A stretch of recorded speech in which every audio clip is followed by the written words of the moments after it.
perkenalkan nama gue Imade Arya Galung, Angga Pradipta dari program studi manajemen 25B dengan nomor NPM 2541 1070 dengan mata kuliah pengantar ekonomi mikro. Sekian, terima kasih. Oke, yang pertama ada pendahuluan. Ekonomi mikro merupakan salah satu cabang ilmu ekonomi yang mempelajari perilaku individu dan unit-unit ekonomi kecil dalam melakukan kegiatan ekonomi. Ekonomi tersebut meliputi konsumen, produsen, rumah tangga, dan perusahaan. Ekonomi mikro berfokus pada bagaimana setiap pelaku ekonomi mengambil keputusan dalam kondisi sumber daya yang terbatas untuk memenuhi kebutuhan yang tidak terbatas. Yang kedua ada pengertian prinsip ekonomi mikro. Prinsip ekonomi mikro adalah pedoman atau dasar berpikir yang digunakan oleh pelaku ekonomi dalam keuntungan pilihan ekonomi yang paling menguntungkan. Prinsip ini menekankan pada usaha memperoleh hasil atau kepuasan yang maksimal dengan pengorbanan sekecil mungkin. Prinsip ekonomi mikro membantu perilaku ekonomi bertindak secara rasional dan efisien. Yang ketiga ada konsep kelangkaan dan pilihan. Kelangkaan merupakan masalah utama dalam ekonomi mikro. Keterbatasan sumber daya seperti tenaga kerja, modal, dan bahan baku menyebabkan manusia harus membuat pilihan. Setiap pilihan yang diambil mengandung konsekuensi sehingga diperlukan pertimbangan yang matang agar sumber daya dapat digunakan secara optimal. Yang keempat ada prinsip royalitas.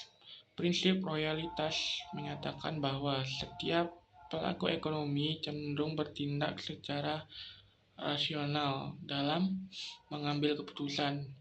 Konsumen akan memilih barang dan jasa yang memberikan kepuasan terbesar sesuai dengan pendapatnya, sedangkan produsen akan memilih kegiatan produksi yang memberikan keuntungan maksimal. Yang kelima ada biaya peluang atau opportunity cost. Biaya peluang adalah nilai dari alternatif terbaik. Biaya peluang adalah nilai dari alternatif terbaik yang harus dikorbankan ketika memilih suatu tindakan ekonomi. Dalam ekonomi mikro, biaya peluang menjadi pertimbangan penting karena membantu pelaku ekonomi memahami konsekuensi dari setiap keputusan yang diambil. Yang keenam ada prinsip ekonomi dalam konsumsi. Dalam kegiatan konsumsi, prinsip ekonomi mikro menjelaskan bagaimana konsumen mengalokasikan pendapatnya untuk mengambil berbagai barang dan jasa. Konsumen mempertimbangkan harga, kualitas, selera, dan manfaat suatu barang agar memperoleh kepuasan maksimal. Yang ketujuh ada pemerintah dan hukum pemerintah. Pemerintah adalah jumlah barang atau jasa yang diinginkan dan mampu dibeli oleh konsumen pada berbagai tingkatan harga dalam periode tertentu. Hukum pemerintah menyatakan bahwa ketika harga suatu barang naik, jumlah barang yang diminta akan turun, dan sebaliknya dengan asumsi faktor lain tetap. Yang ke-8 ada penawaran dan hukum penawaran. Penawaran adalah jumlah barang atau jasa yang ingin dan mampu dijual oleh produsen pada berbagai tingkat harga. Hukum penawaran menyatakan bahwa semakin tinggi harga suatu barang, maka semakin besar jumlah barang yang ditawarkan karena produsen atau terdorong untuk memperoleh keuntungan yang lebih besar. Yang ke-9 ada keseimbangan pasar. Keseimbangan pasar terjadi karena jumlah barang yang diminta sama dengan jumlah barang yang ditawarkan pada titik keseimbangan ini, harga pasar menjadi stabil dan tidak ada tekanan untuk naik atau turun. Mekanisme pasar ini merupakan inti dari analisis ekonomi mikro. Yang 10, yang ke-10 ada prinsip produksi dan efisiensi.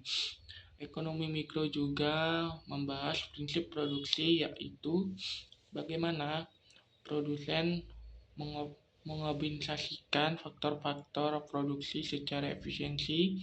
Efisiensi produk dicapai ketika produsen mampu menghasilkan output maksimal dengan biaya minimal. Yang ke-11 ada biaya produksi dan keuntungan. Dalam proses produksi, atau produsen harus memperhitungkan biaya produksi yang terdiri dari biaya tetap dan biaya variabel. Tujuan utamanya produsen adalah memperoleh keuntungan maksimal, yaitu selisih antara total pendapatan dan total biaya produk. Yang ke-11 ada struktur pasar. Struktur pasar dalam ekonomi mikro meliputi pasar persaingan sempurna, persaingan monopolik, oligopoli, dan monopoli. Setiap struktur pasar memiliki karakter yang berbeda dalam hal jumlah pelaku usaha, jenis produk, serta cara penentuan harga. Yang ke-13 ada peran pemerintah dalam ekonomi mikro. Pemerintah memiliki peran penting dalam ekonomi mikro, yang terutama dalam mengatasi kegagalan pasar melalui kebijakan pajak, subsidi, dan regulasi. Pemerintah berusaha menciptakan keadilan atau stabilitas harga dan perlindungan bagi konsumen maupun produsen. Yang ke-14 ada penerapan prinsip ekonomi mikro. Prinsip ekonomi mikro banyak diterapkan dalam kehidupan sehari-hari seperti kegiatan belanja, usaha kecil, industri, dan jasa. Pemahaman prinsip ini membantu pelaku ekonomi membuat keputusan yang lebih tepat dan efisien. Yang ke-15 atau yang terakhir ada kesimpulan.